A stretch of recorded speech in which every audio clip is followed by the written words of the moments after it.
നിങ്ങളുടെ ഇഷ്ട പരമ്പരകളുടെ മുഴുവൻ എപ്പിസോഡുകളും ടെലികാസ്റ്റിന് ശേഷം എക്സ്ക്ലൂസീവായി സൺ നെക്സ്റ്റ് ആപ്പിലൂടെ കാണൂ. ഇന്ത്യൻ ഉപഭോക്താക്കൾക്ക് മാത്രം സൗജന്യം. മോളെ അത് ഞാൻ. അതെ അലക്സച്ചായ, ആ പഴയ 10 വയസ്സുള്ള കുട്ടി തന്നെയാ ഞാൻ. പക്ഷേ അന്ന് ആശുപത്രി വെച്ച് കാണുമ്പോ മോളെ ഇങ്ങനെയൊന്നും അല്ലായിരുന്നല്ലോ. അന്നെനിക്ക് ഓർമ്മ ഉണ്ടായിരുന്നില്ലല്ലോ, ഇന്ന് ഓർമ്മ വന്നു. എന്തേ? അല്ല, അന്ന് ആശുപത്രിയിൽ വെച്ച് ഞങ്ങൾ കണ്ടത് നിന്നെയല്ല. ഓഹോ, അപ്പൊ അത്രയൊക്കെ തിരിച്ചറിയാനുള്ള വകതിരിവുണ്ടോ അച്ചായന്? എന്റെ ഭർത്താവ് അർജുൻ ആനന്ദിന് പോലും അത്രയും മിടുക്കില്ലല്ലോ. പറയ്, ആരാടി നീ? പറഞ്ഞില്ലേ അച്ചായ, പഴയ റാണി. എല്ലാവരോടുള്ള കണക്ക് തീർക്കുന്നതിന്റെ കൂട്ടത്തില് പഴയ ഒരു കണക്കൊന്ന് ചോദിച്ചറിഞ്ഞിട്ട് പോവാന്ന് കരുതി വന്നതാ. 10 വയസ്സ് വരെ വളർത്തി 10ാം വയസ്സിലെ തെമ്മാടിത്തരം കാണിച്ചപ്പോ അന്ന് കയ്യെ കിട്ടിയ പേന കത്തി കൊണ്ടൊന്ന് പോരാ മാത്രമേ ആ കുട്ടിക്ക് കഴിഞ്ഞിരുന്നുള്ളൂ. ഉള്ളിലാക്കാറ ഇപ്പോഴും മായാതെ കിടക്കുന്നതുകൊണ്ട് നേരിട്ട് കണ്ട് അതൊന്ന് മായ്ച്ചു കളഞ്ഞിട്ട് പോവാന്ന് കരുതി. എന്താ? അത് ശരി, അപ്പോൾ നീയാണ് ശരിക്കുള്ള റാണി അല്ലേ? എന്റെ കയ്യിൽ നിന്ന് അന്ന് സീതമ്മ വാങ്ങിച്ചു കൊണ്ടുപോയ ആ കൊച്ചു കാന്താരി നീയാണല്ലേ? അല്ലെങ്കിലും ദൈവത്തിനുള്ളത് മാത്രമേ ദൈവം എടുക്കത്തുള്ളൂ. അലക്സിനുള്ളതേ എന്നും അലക്സിനെ തന്നെ ദൈവം മാറ്റി വെച്ചിട്ടുണ്ടാവും.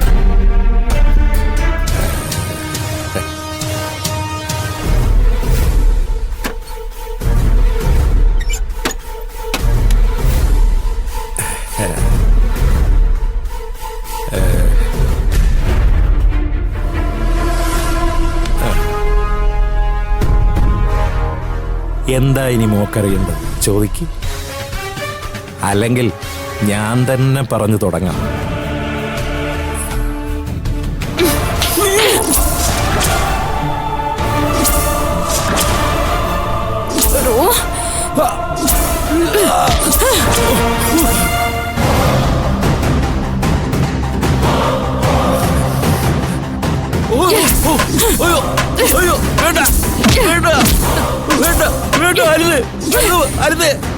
അയ്യോ, എന്നെ ഒന്നും ചെയ്യരുത്.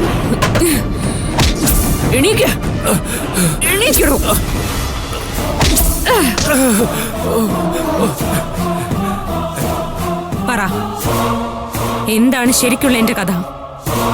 എന്നെ തനിക്ക് എവിടുന്നാ കിട്ടിയത്? മോളെ, നിർത്ത. ഇനി നീ എന്നെ മോളേന്ന് വിളിച്ചാലേ ആ നാക്ക് ഞാൻ പിഴുതെടുക്കും. പേര് വിളിച്ചാ മതി, അല്ലെങ്കിൽ നീ. അത് മതി. പറ. വേണ്ട, അല്ലെങ്കിൽ ഞാൻ ചോദിക്കാം. കമ്മീഷണറുടെ പെങ്ങൾ അഡ്വക്കേറ്റ് നന്ദഗോപനുമായി ബന്ധത്തിലായിരുന്നോ? അതെ, ആ ബന്ധത്തിൽ ജനിച്ച കുട്ടിയാണ് നീ.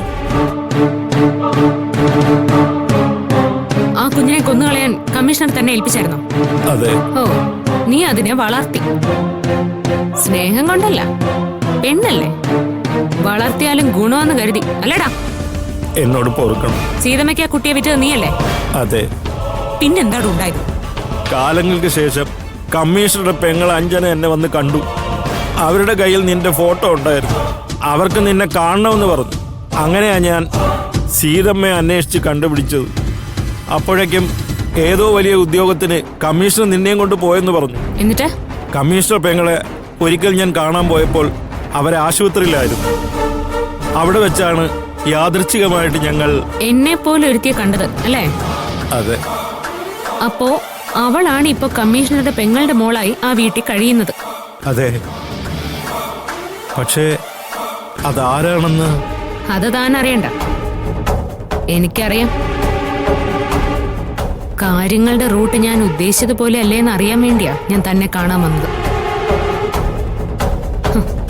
ഒറ്റയ്ക്ക് എന്നെ അടുത്ത് കിട്ടിയപ്പോ തനിക്ക് പിന്നെയും പഴയ അസുഖമല്ലേടോ? താൻ ഇങ്ങനെ ഒരു നാണം കെട്ടവനാണെന്ന് തന്റെ ഭാര്യയ്ക്കും മകൾക്കും അറിയാവടോ? എന്നാ ഞാൻ പോയി പറയട്ടെ? അയ്യോ അയ്യോ, വേണ്ട, ഞാൻ കാല് പിടിക്കാം.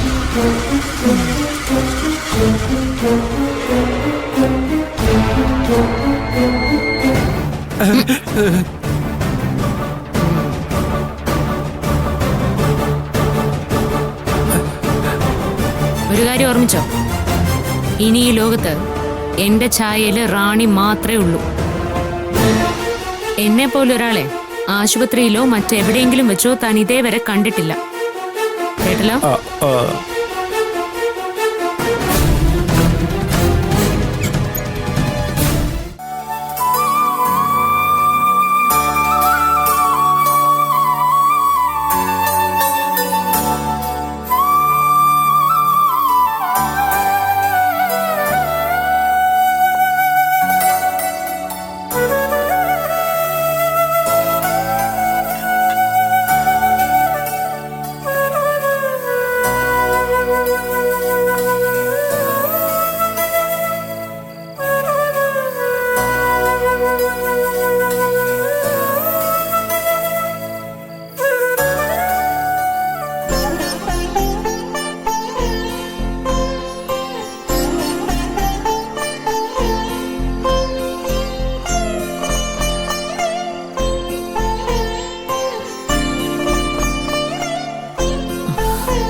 ഇന്നെന്താ നീ പതിവില്ലാതെ വിളക്ക് കൊളുത്തിയത്? പൂജ എവിടെ പോയി? എനിക്കറിയില്ല. രാവിലെ കണ്ടതാ, പിന്നെ കാണാനേ ഇല്ല. പൂജ എവിടെ പോയതാ മാധുരി? അറിയില്ലമ്മേ, എന്നോടൊന്നും പറഞ്ഞില്ല. പറഞ്ഞില്ലേ? ഈ സ്വഭാവം പതിവില്ലാത്തതാണല്ലോ.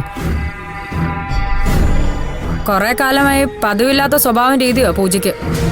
ഞാനത് പറയാൻ തുടങ്ങിയിട്ട് നാളുകളായി. ആരും അത് ശ്രദ്ധിക്കുന്നില്ല എന്ന് മാത്രം. നമ്മളെല്ലാവരും ശരിക്കും പറ്റിക്കപ്പെടുവാന്ന് വസന്തേട്ടൻ പറയുന്നത് ശരിയാ.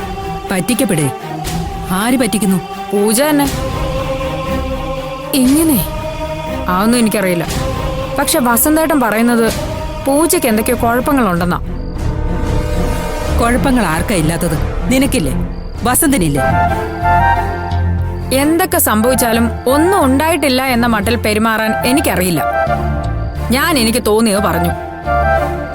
നീ ശരിക്കും പറ മധു, എന്താ നിന്റെ മനസ്സില്? അർജുന്റെ കൂടെ ഇവിടേക്ക് കയ്യും പിടിച്ച് കയറി വന്നൊരു പൂജയുണ്ടായിരുന്നു. ഞങ്ങൾ തമ്മിൽ കുറെ പ്രശ്നങ്ങളും ഉണ്ടായിട്ടുണ്ട്. പക്ഷെ ഹണിമൂൺ യാത്ര പോകുന്നതിന് മുൻപ് ഞങ്ങൾ അതൊക്കെ പറഞ്ഞു തീർക്കുകയും ചെയ്തു. ആ പൂജയല്ല ആക്സിഡന്റ് കഴിഞ്ഞ് വന്ന പൂജ. അത് തന്നെ കാര്യം.